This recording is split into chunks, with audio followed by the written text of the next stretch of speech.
Innal hamdalillah nahmaduhu wa nasta'inuhu wa nastaghfiruhu wa natubu ilaihi wa na'udzu billahi min shururi anfusina wa sayyiati a'malina. May yahdihillahu fala mudilla lahu wa may yudlil fala hadiyalah. Asyhadu an la ilaha illallah wahdahu la syarikalah wa asyhadu anna Muhammadan abduhu wa rasuluhu la nabiyya ba'dah. Ya ayyuhalladzina amanu taqullaha haqqa tuqatih wa la tamutunna illa wa antum muslimun. Fa inna asdaqal hadithi kitabullah wa khairal huda huda Muhammadin sallallahu alaihi wasallam wa syarrul umuri muhdatsatuha wa kullu muhdatsatin bid'ah wa kullu bid'atin dhalalah wa kullu dhalalatin finnar. Ma'asyiral muslimin, usikum wa nafsi bi taqwallah faqad fazal muttaqun.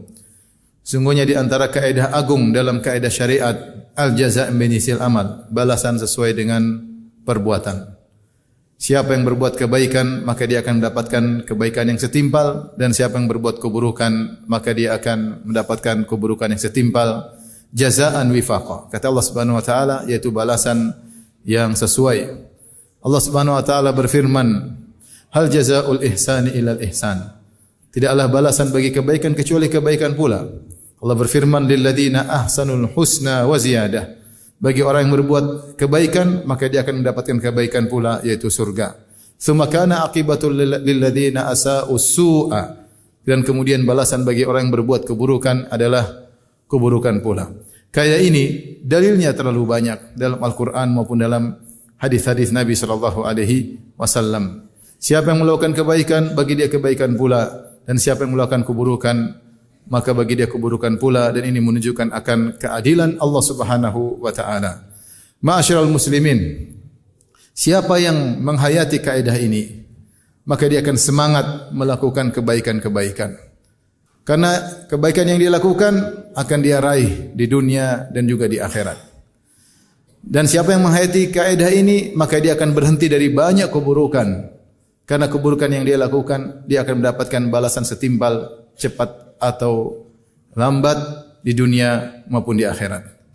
Di antara dalil yang menunjukkan akan hal ini, Rasulullah sallallahu alaihi wasallam bersabda misalnya, man radda an irdi akhihi raddallahu an wajhihi anin nar.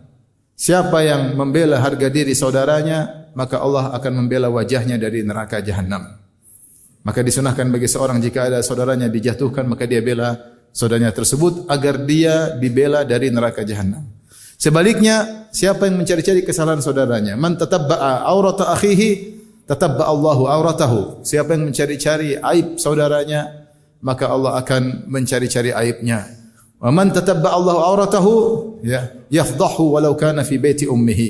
Dan siapa yang Allah cari aibnya, maka Allah akan bongkar aibnya meskipun dia berada di dalam rumah ibunya. Demikian juga siapa yang menyembunyikan aib orang saudaranya, man satara musliman satarallahu yaumal qiyamah. Siapa yang menyembunyikan aib saudaranya, maka Allah akan menyembunyikan aibnya. Jika Allah membuat kita memandang atau mengetahui aib saudara kita, maka hendaknya kita tutupi aib tersebut. Niscaya Allah akan menutup aib kita di dunia, terlebih lagi di akhirat. Siapa yang ingin aibnya diumbar di dunia, terlebih lagi jika aibnya diumbar di akhirat. Oleh karenanya al-jaza' min jinsil amal, balasan sesuai dengan perbuatan.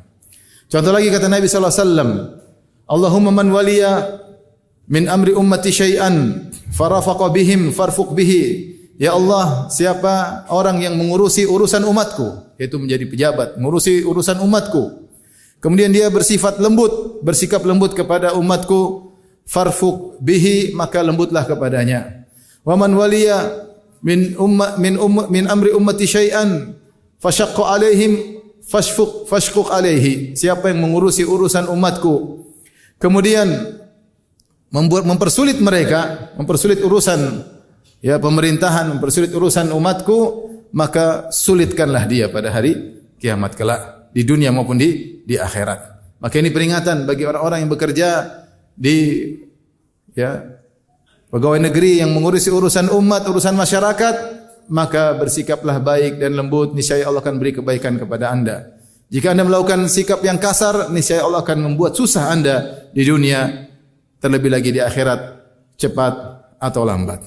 Di antara juga misalnya Allah Subhanahu wa taala berfirman, "Wa idza qila lakum Ya ayyuhalladzina amanu idza qila lakum tafassahu fil majalisi fafsahu yafsahillahu lakum. Wahai orang beriman, jika dikatakan kepada kalian lapangkanlah tempat duduk, artinya bukalah ya tempat agar orang lain bisa duduk, memberi kelonggaran bagi orang lain.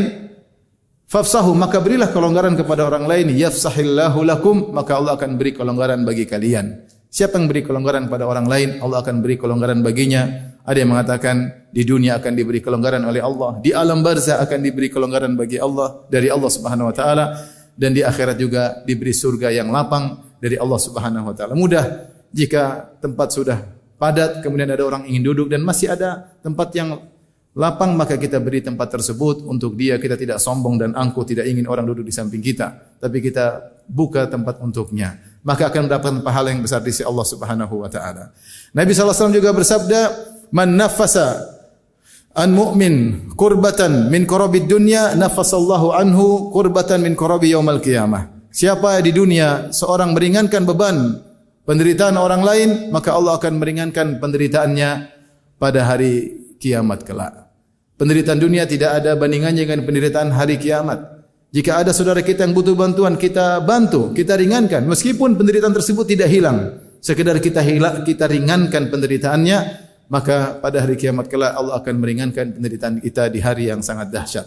Sebaliknya, siapa yang mendolimi orang lain, maka dia akan kesulitan pada hari kiamat kelak. Kata Nabi sallallahu alaihi wasallam, "Az-zulmu dzulumatun yaumal qiyamah." Sungguhnya kezaliman adalah kegelapan yang bertubi-tubi, bertumbuk-tumbuk pada hari kiamat kelak. Yaitu sebagian ulama menafsirkan dia akan merasakan kesulitan, kepayahan sejak dibangkitkan sampai melewati tahapan-tahapan pada hari kiamat. Ketika disidang, ketika dihisab, ketika ditimbang amalannya, ketika melewati sirat, maka dia akan mengalami kesulitan-kesulitan yang berat karena dia mendolimi sesama kaum muslimin, mendolimi orang lain. Maka seorang waspada, bantulah orang lain dan jangan mendolimi orang lain. Siapa yang mudah memaafkan, maka Allah akan memaafkan dia. Kata Allah Subhanahu wa taala, "Falyafu wal yasfahu ala tuhibbuna ay yaghfirallahu lakum." Maka berlapang dadalah dan maafkanlah. Tidakkah kalian suka jika Allah mengampuni kalian? Orang mungkin di dunia ini membuat kita jengkel, ada yang mendolimi kita, ada yang menyakitkan hati kita, ya, membuat dada kita menjadi sempit, sesak. Maafkanlah dia. Kalau anda ingin diampuni oleh Allah, maafkan dia. Dunia ini hanyalah sebentar. Kita maafkan orang lain, maka Allah akan memaafkan dosa-dosa kita. Semakin kita berlapang dada darinya, maka semakin besar dosa-dosa kita diampuni oleh Allah Subhanahu wa taala. Dan demikianlah berbagai macam contoh dicontohkan oleh Nabi sallallahu alaihi wasallam sebagai penerapan dari kaidah al-jaza' min jinsil amal, balasan sesuai dengan perbuatan. Aqulu qouli hadza astaghfirullah li wa lakum wa lisal muslimin min kulli dhanbin khati'ah fastaghfiru innahu huwal ghafurur rahim.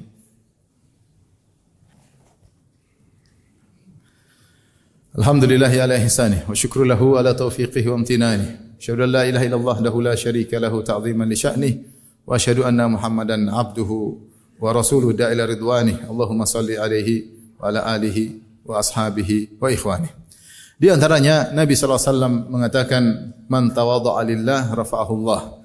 Siapa yang tawadhu ya karena Allah Subhanahu wa taala, rendah hati di hadapan manusia yang lain, maka Allah angkat dia. Ya, Allah akan muliakan dia di dunia dan juga di akhirat. Ya, Allah akan berikan surga baginya. Makanya di antara ciri-ciri ibadur rahman, ciri-ciri penghuni surga, kata Allah, "Wa ibadur rahmanil ladzina yamshuna 'alal ardi hauna." Yaitu hamba-hamba ar-Rahman yang mereka adalah penghuni surga, yang berjalan di atas muka bumi dengan haunan, dengan tawadhu.